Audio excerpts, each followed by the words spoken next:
All right. Well, you missed a few minutes, folks. Don't mind us. We were just learning all the super secrets Meg has. Yeah, we're not off camera. Yeah. Off camera. That's off camera. So Joe's gonna open a restaurant first, right? That's an admirable start, right? Yeah. Mm-hmm.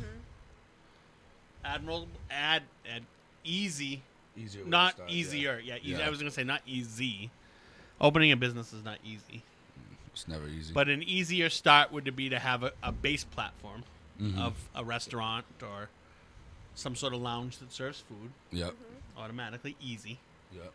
Then you could potentially pair with a person who already has Their social consumption license. their what is it called? Is that what it's called? Social consumption license. Yes.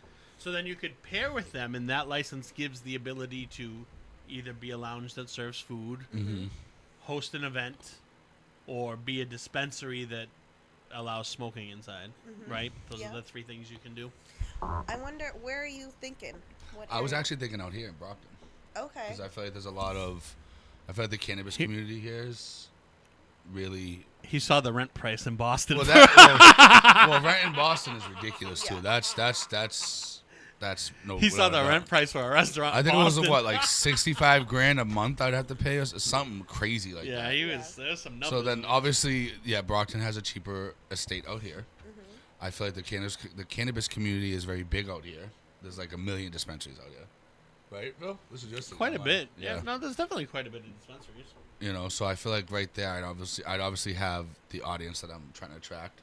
A lot of young people out here. Yeah, and there's a lot of young people out there. And those are the people who are going to come out and spend money, too, for shit like that. Yeah. You know what I'm saying? I feel like, and then, like, we have a big Cape Verdean culture out here, so if the restaurant you open serves, like, Hispanic and Dominican type food, I feel like that would do well out here, too. Like, you just have to find your market. Yeah, you know what I'm saying? You can't just open a restaurant to open a restaurant, right? Yeah, 100%, yeah. So you have to decide what's more important to you. Is the events you're hosting in the cannabis community what the focus is? Then if so, you can't get hung up on the food you serve, because the food you serve has to bring clients in the door first so that your restaurant has a name, right? Yeah, it already has. So you can't just open a Chinese food restaurant if that area has no business having a Chinese food restaurant. You know what I'm gotta know saying? your demographic. Or like you wouldn't go downtown Brockton and open an all-American barbecue, like a white man's barbecue, because it just doesn't fit. It doesn't fit the culture. It's not They're good for the gonna come culture, out here. yeah. You know what I'm saying? So You gotta know your area. Yeah. You gotta know what type of food they're eating. You gotta know what type of atmosphere they're going to. You gotta know like what kind of energy that the community is bringing, and then by doing that, what you want to do is you want to find a successful restaurant here, or successful restaurants. Yeah. And you want to go to someone who has an not after hours, but a nightlife type establishment. Yeah. Because like those are the vibes of the people who are gonna come to your establishment. You know what I'm saying? Yeah. So a restaurant by day, but 2 to 3 times a week you're hosting some sort of event. And then even on the cannabis side, right? Yeah. You have to think about this municipality and when they vote to even allow social consumption in this city. Yeah. That's going to be voting, and then they set zoning. Of course so they do. all depending on where they zoning, allow the cannabis consumption to be is going to be where your restaurant is going to want to open. Yeah. And then you also want to get connected with the dispensaries around here, right? Like, not everything needs to be a competition. Yeah. So continuing to really build those relationships. Like I said, there's gonna be a lot of handshaking. And it's not even about that, but like if you're a restaurant, you just invite the dispensary up to host an event for their employees. Yeah. Be like, yo, bring your employees over. I want to feed y'all. This is kind of what we're doing. Yeah. And then you do that, or you just bring lunch one day and drop it off. Yeah. You're like, yo, I'm a new restaurant in the area. I'm part of the cannabis community, or that's where I'm trying to be. Mm-hmm. I just want to, like when a new neighbor moves in and you bring over some blueberry pie or something. Yeah. You know what I'm saying? Like, Absolutely. let you, like, you gotta be that guy. You know what I'm saying? See who's social equity in Brockton right now, and if any of them would want to partner in a way. Because they already have the store, they have the customer base. They already have the product, Yeah, and then eventually, like, somebody who's invested in the future of their business, their clientele, their community, they're going to see your vision.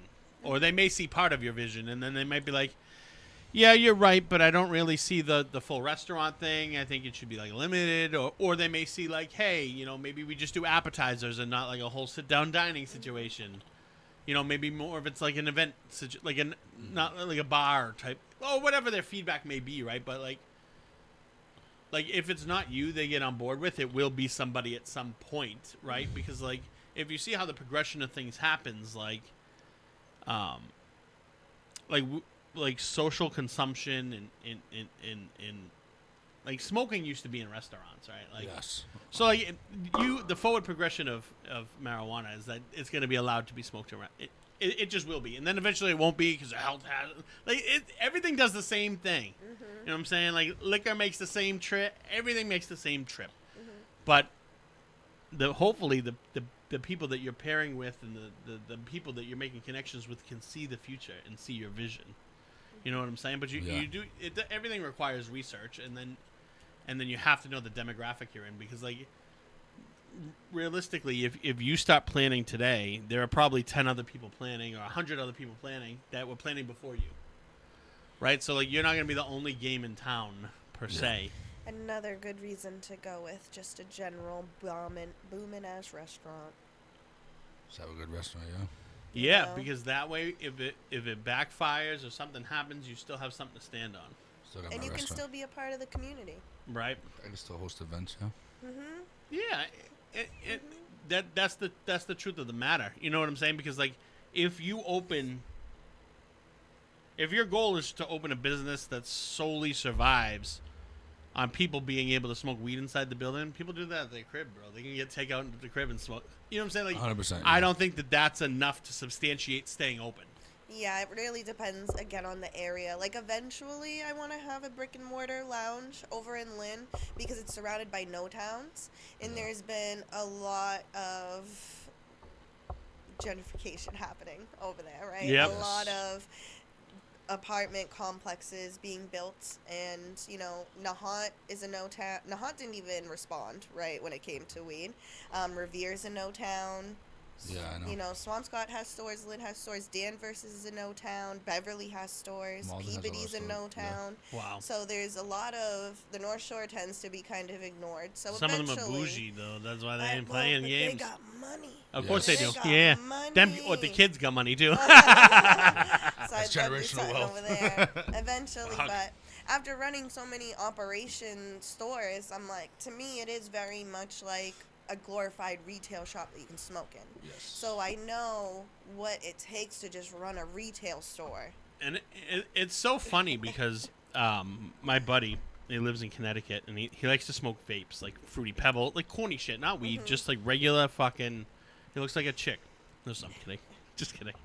Anyway, he texts me, he's like, oh, let's go to the vape store. So I'm thinking it's going to be like a convenience store that sells vapes. That's what I'm thinking. Yeah. No. It is a store that only sells vapes, and they have couches and stools, and you could pull up and test and taste flavors and do all this. I was fucking floored. I was standing in this room, and I was floored. This generational hookah lounge, literally. Yeah, but it's you can taste, like, they have like sample kits so you can taste the flavor before you buy the cartridge. I was absolutely floored. It was two old white guys just sucking on candy-flavored, cereal-flavored vapes. I was like, what is going on right now? I'm like, you two should be outside with a pack of Marlboros, sounding like you have cancer. What are you doing? That's insane. But yeah, so I see it. I can see. Yeah, it's a real thing. People do go to places like that. I'm like, what is going on? Yeah. Because I was never really a smoker. So to see a vape store that you could just pull up a chair and test flavors, I'm like, what is going on? STEM out in Haverhill, they're building a beautiful space. Caroline and she has a partner, Cecily, who's a great friend of mine. They're building out a lounge out in Haverhill, and they have an active Instagram. I'll make sure I send it to you. Please do, yeah. But great people, and there's some dispensaries too that have been waiting for this, that already have separate spaces. That I think those will be the first ones to come online, just because they're already equipped with the security measures that have taken place and they already stuff. they have everything they need, yeah. Yeah, so we'll see. We'll see who's first. Give us a lounge, please. Us potheads need lounges. We need our own places, man. Yeah, I mean, that's funny that you said hookah too, because hookah was a thing, like more popular than it is now. So now to find a hookah lounge is hard. Yeah. So everything comes and goes, but places that do exceptionally well, cater to the community, and have a niche, usually last longer and outperform other people. So if you can really find something, and then like maybe your niche isn't necessarily cannabis, maybe it's food, and then the food brings in a new group of people, and then those people are like, you get what I'm saying? It could be anything, right? But like whatever it is, like you just have to believe in the product, because if you don't believe in the product, you gotta believe it. Yeah, of course you gotta believe in your product. Yeah. So that's a good starting spot. It is. Open Yeah. a restaurant. That's my dream, Meg, right there. I'm gonna get it going You soon. got it. It's manifesting. Yeah. What's next, Big Phil? Are you done? That was it? That was That's it, all you want man. to talk about? Yeah. You want to talk about anything else? That was it, really, man. Just my joint. No. Come on now. Do better, buddy. That was it? Too bad. Is there anything else you wanted to touch on, Meg? Is there something that in the cannabis community that's going on? Like you want to tell everybody to vote yes for recreational marijuana? Well, that's what's confusing. or It's no? Vote no. Vote no. Oh, because it's a repeal, right? Fuckers. Right, so Vote that's where no. they're getting everybody. Okay, Ah. so it's very important that you vote. You vote so that people like me can keep our jobs. 100%. So that people yeah. like you can still grow at home. So that you can enjoy the 2-ounce limit that they just upped for $4.20, Nice. and the 3-ounce carry 3 ounces that you can now legally carry on you. You know, that can all Big just things. disappear if recreational becomes illegal again. Wow. Thinking about going backwards. I mean, it happens. So does that mean if, say, God forbid, it does get appealed and repealed or whatever it is, does that mean dispensaries have to close? It'll be medicinal only. Oh, okay. So you can only have it if you have a card. Yeah. But Damn. even those are so limited now. It's very sad to see what has happened in the medical market. I mean, even when it comes to dosing, you know, like for me to have like a good time, like 100 milligrams solid, you know? Yes. So on the rec market, you know, that's a whole chocolate bar. I don't even really like chocolate. Yeah. And the gummies is just too much. I like my teeth. So, I definitely miss what the medical market used to be. Phil likes edibles. Yeah. He doesn't like them from me though. I gave him, I gave him like time. 2 fruity. What were they? Nerds. Nerds. They were nerds. I got them from Ascend, and I gave him 2 of them, and he was just done. I was fucking out.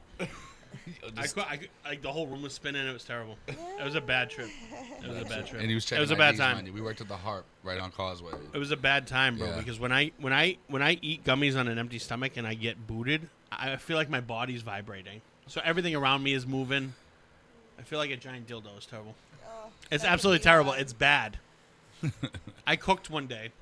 I was fucked up. I cooked out here one day.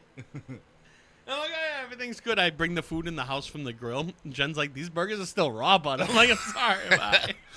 Dude It's lost a his bad time. mind. It's a bad time. It's a Yeah. bad time. But I don't smoke as I'm like I'm not it's once a week here usually. Yeah.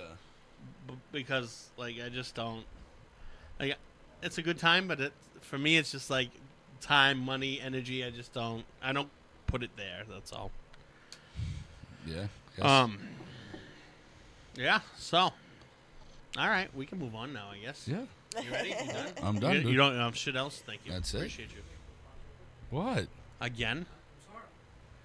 Dude, you're